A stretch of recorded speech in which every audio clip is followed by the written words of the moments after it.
Shalom guys, kembali lagi dengan Pavel 88 Channel. Salam sejahtera dan salam waras untuk kita semua. Oke guys, sebagai anak bangsa, saya tidak mau berdiam diri ketika saya melihat kelompok-kelompok orang-orang tertentu, bahkan yang mengatasnamakan agama, bertindak dengan cara yang memalukan, bertindak dengan cara yang beringas.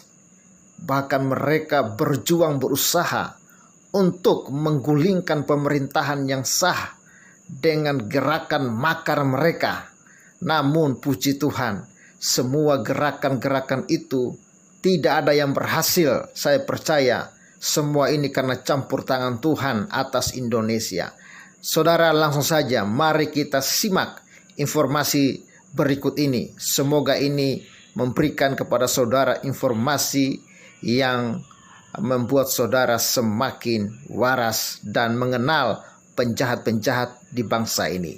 Oke guys.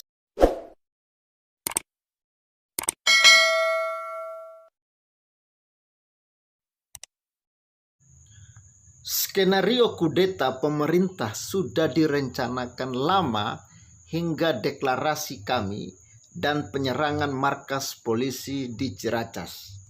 Bermodal dengan sukses story di Pilkada DKI tahun 2017, barisan oportunis. Saya lebih suka menyebut oportunis karena mereka tidak pantas disebut oposisi dan tidak punya platform yang jelas karena tujuannya hanya untuk menjatuhkan pemerintahan. Saya sudah pernah mengungkapkan bahwa target peristiwa 212 adalah bukan hanya menjatuhkan BTP atau Ahok, tetapi yang utama adalah menjatuhkan Jokowi sebagai presiden karena ada Gatot Nurmantio sebagai Panglima ABRI yang dikenal sangat dekat dengan Cendana dan para pengusaha besar mantan kolega Orde Baru. Apalagi saat itu ada figur yang dianggap mumpuni yang dekat dengan rakyat dan tentara, yaitu Prabowo Subianto. Tapi kecerdasan Jokowi pada saat itu membuat Gatot sebagai Panglima TNI tak berkutik. Skenario makar bisa terbongkar dengan ditangkapnya 3 jenderal purnawirawan, Maijen Kiflan Sein, Maijen Soenarko, dan Irjen Pol Sofian Jakob. Bahkan pada saat pemilu 2019, Gatot sudah dibebas tugaskan. Skenario pun gagal. Pasca pemilu, Jokowi bisa merangkul PS Prabowo Subianto menjadi bagian kabinetnya. Tentunya ini berkaitan dengan pemilu 2024. Langkah brilian dalam memperkuat pemerintahan. Karena mau tak mau, Prabowo Subianto akan all out menunjukkan kepada rakyat bahwa dia bukan pengkhianat dan layak menjadi pemimpin Indonesia ke depan, atau setidaknya menentukan pemimpin Indonesia ke depan. Mereka tetap mempertahankan skenario sentimen agama.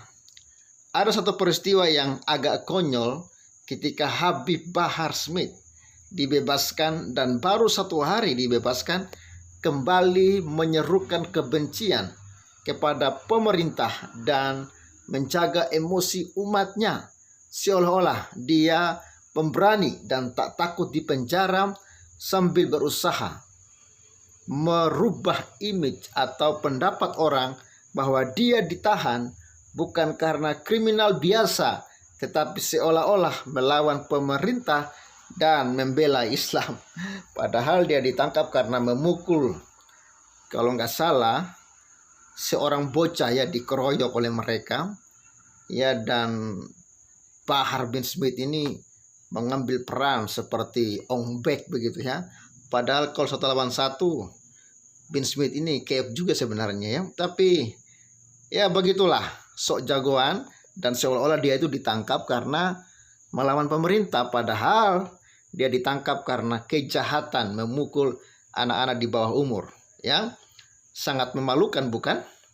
Haikal Hasan gencar mengkultuskan Habib Rizik sebagai satu-satunya figur yang pantas untuk Indonesia karena FPI sudah menjadi organisasi yang ditunda izinnya. Maka diharapkan figur Habib Rizik menjadi seperti Ayatullah Khomeini di Iran, karena sebenarnya ini bukan masalah agama tetapi agama yang digunakan sebagai alat. Jadi mereka tak peduli salah atau benar, yang penting ada dukungan massa. Narasi ini didukung dengan pemasangan baliho-baliho dan dukungan di media sosial dari para tokoh oportunis dan sekali lagi tak penting ajarannya, yang penting rusuh, yang penting nasi bungkus ya. Ini pun gagal karena kaum yang rasional dan NU sudah banyak aktif di medsos. Bahkan Banser sudah mulai melakukan operasi menentang kaum intoleran. Wow, berikan tepuk tangan juga untuk Banser ya. Lalu kemudian upaya brainwash dengan sosialisasi film jejak khilafah di Nusantara di medsos adalah strategi budaya kelompok mereka untuk membangkitkan sentimen muslim, padahal ceritanya sudah disesuaikan dengan skenario mereka. Sama dengan film G30S PKI yang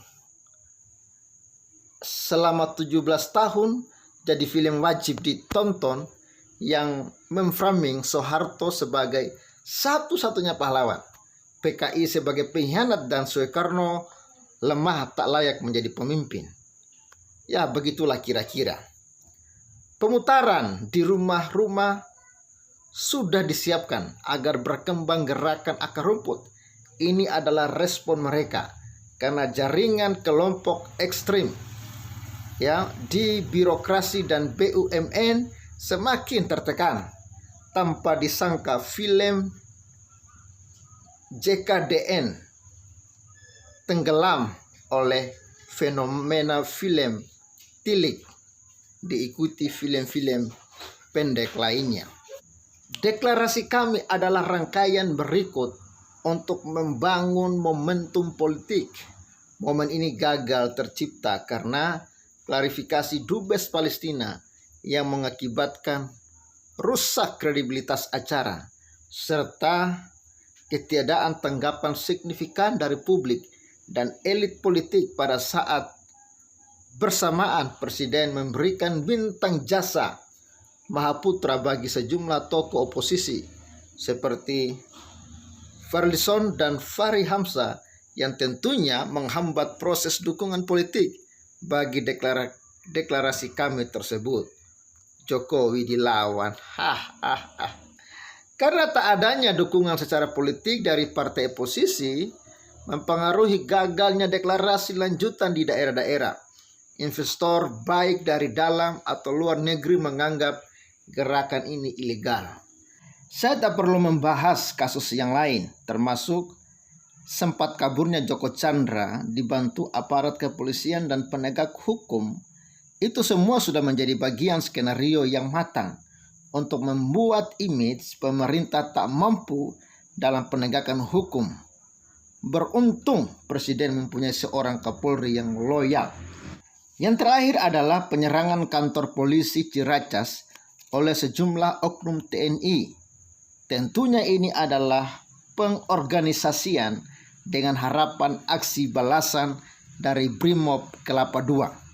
Skenario dilakukan oleh sel-sel tidur di aparat jika tidak ingin dianggap loyalis Orba. Sikap tegas Kasat, koordinasi internal yang sigap, dan mutasi yang dilakukan oleh Polri dan TNI sebabkan skenario gagal.